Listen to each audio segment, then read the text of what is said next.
এই ৩টি পয়েন্ট তুমি যদি মানতে পারো তাহলে সে শুধু তোমাকে ভালোবাসবে, সবাইকে ভুলে গিয়ে শুধু তোমাকে ভালোবাসবে। সারাক্ষণ সে শুধু তোমার চিন্তায় ডুবে থাকবে, গ্যারান্টি দিলাম।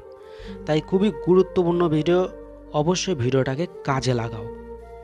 প্রথম point, quarrel and blame in ignores. Ignore সময়ে ঝগড়া এবং দোষ। দেখো, যখন সে তোমাকে ইগনোর করা শুরু করবে তখন তুমি ভুল করেও ওর সাথে কোনো রকম তর্কাতর্কি ঝগড়া করবে না এবং ওকে কোনো দোষ দেবে না। কারণ এরকম করলে তোমার প্রতি তার ভালোবাসা, মায়া, আবেগ, আদর, স্নেহ সব কমতে শুরু করবে। কারণ দেখো, তুমি যখন তার সাথে ঝগড়া করবে এবং তাকে দোষ দেবে তখন সবার প্রথম সে কী করবে? সে নিজেকে ডিফেন্স করার চিন্তা করবে, নিজেকে রক্ষা করবে সে, যে আমার কোনো দোষ নেই, আমার জন্য এটা হয়নি, আমার কোনো ভুল নেই এখানে। ওর সম্পূর্ণ ফোকাস নিজেকে রক্ষা করার দিকে চলে যাবে।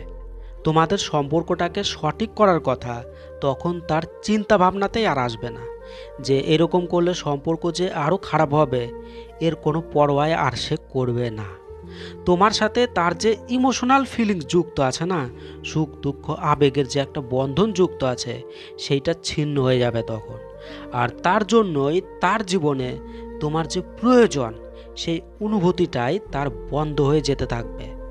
এছাড়াও তাকে দোষ দেওয়ার ফলে সে তোমার সাথে নিজেকে আনসেফ মনে করবে, যার জন্য তার মধ্যে তোমার জন্য ভালোবাসা প্রকাশ করার যে ভাবনা সেটা সেখানেই মরে যাবে। তাই যখনই সে তোমাকে ইগনোর করবে তখনই ভুল করেও তার সাথে ঝগড়া বা তর্কাতর্কি একদমই করা যাবে না এবং তাকে এক ফোঁটাও দোষ দেওয়া যাবে না। তাহলেই সেই মানুষটা শুধু তোমার চিন্তা করবে এবং তোমাদের ভালোবাসা মধুর থাকবে, গ্যারান্টি দিলাম। দ্বিতীয় পয়েন্ট, তোমার ফোকাস। দেখো, যবে থেকে তার সাথে তুমি সম্পর্ক করেছো তবে থেকেই তুমি শুধু নিজের প্রয়োজনের ওপরই ফোকাস করছো, যে আমার প্রয়োজন মিটছে কি মিটছে না, ওই আমাকে সময় দিচ্ছে কি দিচ্ছে না, ওই আমার চিন্তা করছে না, কেন আমার কথা শুনছে না, ওই কেন আসছে না, কেন ফোন করেনি, শুধু নিজের প্রয়োজনটা দেখছো আর এগুলো নিয়ে তার সাথে লড়াই ঝগড়া করতে থাকো। দেখো, যেহেতু তোমার সম্পূর্ণ ফোকাস তোমার নিজের প্রয়োজনের ওপর, তাই খুবই স্বাভাবিক ব্যাপার তোমার প্রয়োজনে তার অ্যাক্টিভিটি একটু কম বেশি পেলেই তুমি তাকে দোষ দেবে, ঝগড়া করবে তার সাথে। আর এর জন্য তোমার ওপর সে বিরক্ত হবে, ইরিটেট হবে। দেখো, সে তোমার সাথে সম্পর্ক কেন করেছে? যাতে তোমার সাথে সুন্দরভাবে হাসি খুশিভাবে সময় কাটাতে পারে, তোমার সাথে ভালো থাকার জন্য, খুশি থাকার জন্য কিন্তু তোমাকে ভালোবাসে সে। কিন্তু সে কি হচ্ছে? বিরক্ত হচ্ছে, ইরিটেট হচ্ছে। তাই সে যদি এই কারণে কখনো বিরক্ত হয়ে যায় আর বিরক্ত হয়ে যদি তোমাকে ইগনোর করা শুরু করে, তাহলে তোমাকে যেটা করতে হবে সেটা হচ্ছে কিছু সময়ের জন্য তোমার এই ফোকাসটাকে একদম বাদ দিয়ে দিতে হবে, যে তোমার পার্টনার তোমাকে ভালোবাসছে কি বাসছে না, কেয়ার করছে কি করছে না, এই বিষয়টা কিছু সময়ের জন্য ভুলে যাও। তোমার কি চাই কি চায় না, কি পাচ্ছ কি পাচ্ছ না, এগুলো কোনো রকম চিন্তা ভাবনা আনাই যাবে না। সে যখনই তোমার সাথে কথা বলতে চাইবে তখন খুবই নরমভাবে, ইন্টারেস্টিংভাবে, সলিড কথা বলো, ধীরে ধীরে বলো কথা, কথা বলে তাকে খুশি করার চেষ্টা করো। তাহলেই ধীরে ধীরে সে আবার ঠিক হয়ে যাবে। এরকম সময় সে যত ইগনোর করুক, এইভাবেই তোমাকে বিষয়টাকে হ্যান্ডেল করতে হবে। আর তারপর তুমি ইন্টারেস্টিং তৈরি হও, তাহলেই পার্টনার তোমাকে সময় দেবে, ফোন, মেসেজ সবই করবে। এছাড়াও তার প্রয়োজনটা বোঝার চেষ্টা করো, তারপর তাকে সেগুলো দাও। শুধু নিজে চাইবে বা নিজে চাইতে থাকবে এরকম থেকো না। শুধু নিজের প্রয়োজন মেটানোই ভালোবাসা নয়, তার দিকেও খেয়াল রাখতে হবে। তাকেও দাও, দেখবে সেও তোমাকে দেবে। তো পয়েন্টটাকে মানো, খুবই গুরুত্বপূর্ণ পয়েন্ট। কথা দিচ্ছি সে শুধু তোমাকেই ভালোবাসবে। তৃতীয় পয়েন্ট, ভালোবাসার খিদে, হাংরি ফর লাইফ। তোমার প্রিয় মানুষটার মধ্যে তোমাকে ভালোবাসার যে খিদে সেইটাকে মরতে দেওয়া যাবে না। যদি তার মধ্যে তোমাকে ভালোবাসার খিদেটা মরে যায় তাহলে কি হবে? দেখো, সে একদমই চেষ্টা করবে না তোমাকে পাওয়ার জন্য বা তোমার ভালোবাসা পাওয়ার জন্য, কোনো রকম চেষ্টা করবে না।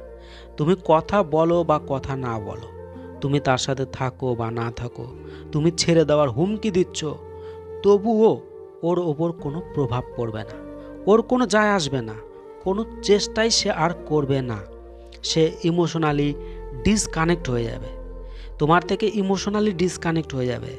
তোমার সাথে ভালো হচ্ছে বা খারাপ হচ্ছে, কিছু হচ্ছে কি হচ্ছে না, এগুলোতে ওর কোনো ধ্যানই থাকবে না, ওর ফোকাসই থাকবে না। তোমার সাথে ওর কমিউনিকেশান, যোগাযোগ প্রচুর পরিমাণে খারাপ হয়ে যাবে, কারণ তোমার ওপর ওর ইন্টারেস্টই থাকবে না, কথা বলার জন্য, দেখা করার জন্য কোনো চাহিদাই আর থাকবে না। আর তখন তার এইরকম ব্যবহার দেখে তোমার সন্দেহ হবে, তখন তোমার মনে হবে যে সে কেন এরকম করছে, হয়তো ওর অন্য কারোর সাথে সম্পর্ক আছে। তখন কি হবে, সম্পর্ক আরও খারাপ হবে, সমস্যা আরও তৈরি হবে।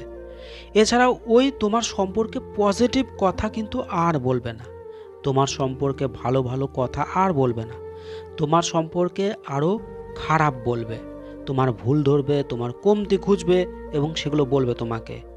এছাড়াও তোমার সাথে চিট করবে, চিটিং করবে, তোমাকে ঠকানোর চেষ্টা করবে। তো দেখো, এইরকম সমস্যা যাতে তোমার সম্পর্কে না আসে, তো তার জন্য তোমাকে যেটা করতে হবে সেটা হচ্ছে, সে তোমাকে ভালোবাসে, তাই তোমার ভালোবাসা পাওয়ার জন্য, তোমাকে ভালোবাসার জন্য সে চেষ্টা করবে। আর সে যখনই চেষ্টা করবে, তারপরেই কিন্তু তুমি তাকে ভালোবাসবে বা ভালোবাসা দেবে। সে যতক্ষণ না চেষ্টা করবে, সে যতক্ষণ না চেষ্টা করবে বিনা কোনো প্রচেষ্টা ছাড়াই, তাকে তুমি কখনোই ভালোবাসা দেবে না। তাহলে সে আবার ভালোবাসা থেকে স্যাটিসফাই হয়ে যাবে। সে স্যাটিসফাই মানে সম্পূর্ণ ভালোবাসা পেয়ে যাবে, আর তখন ওর মন ভরে যাবে, তখনই কিন্তু এরকম সমস্যা করতে শুরু করবে। তাই অবশ্যই তুমি পয়েন্টটাকে ফলো করো, খুবই গুরুত্বপূর্ণ পয়েন্ট। তো এই 3টি পয়েন্টকে মানো, তাহলেই দেখবে সে শুধু তোমাকে ভালোবাসবে, শুধু তোমাকে ভালোবাসবে, তোমার কথাই চিন্তা করবে। তো খুবই গুরুত্বপূর্ণ ভিডিও, অবশ্যই ভিডিওটাকে কাজে লাগাও। ভালো থেকো, অনেক ভালোবাসা রইল, বাই।